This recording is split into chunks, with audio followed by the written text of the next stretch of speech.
What do those three men have in common? Blue and black blood.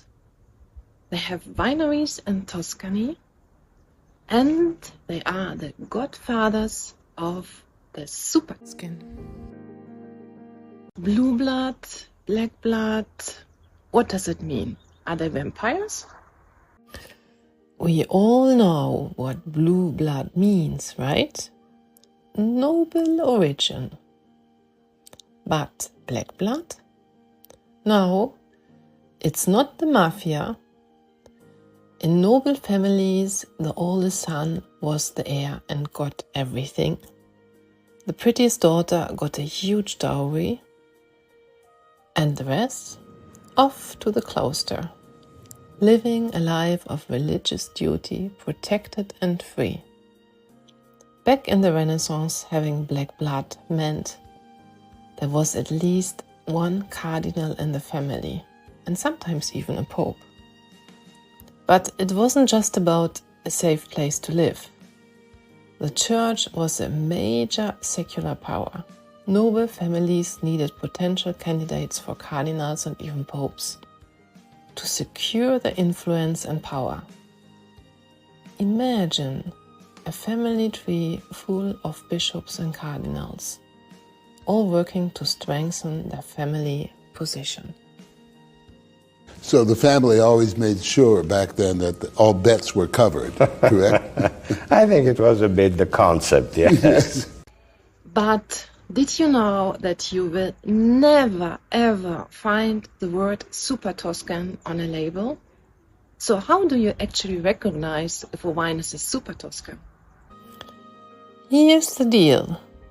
The crown of an appellation like Brunello for Montalcino, Vino Nobile for Montepulciano, and Chianti Classico gives the title DOCG or DOC only to wines that meet strict conditions.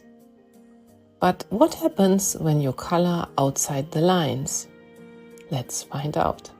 Want to know more about appellation and how appellation works? Then just look at my video Chianti wine tasting.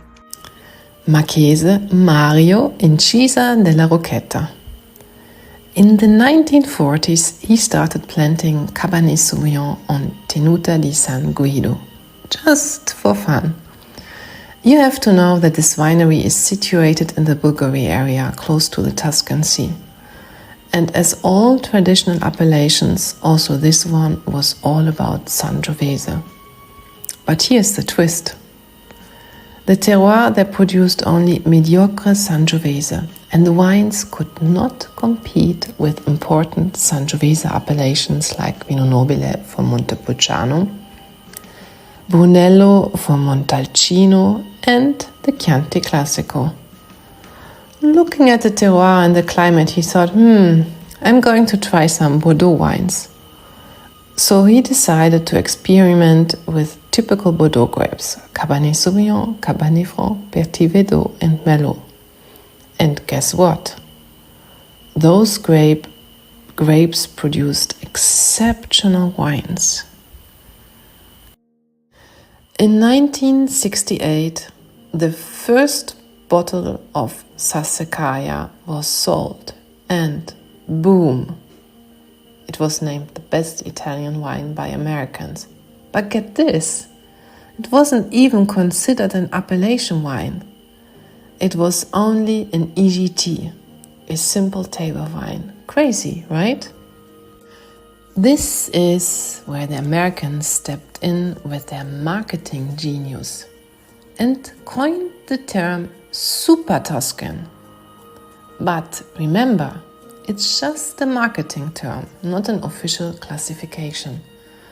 It's mostly used for Bordeaux or Bulgari blends. And get this, anyone with a good story can call their wine a Supertuscan. Because at the end of the day, wine is all about storytelling. Mind-blowing, right? So next time you sip a Supertuscan, remember the rich history, the noble blood, the revolutionary spirit, and the great story behind it.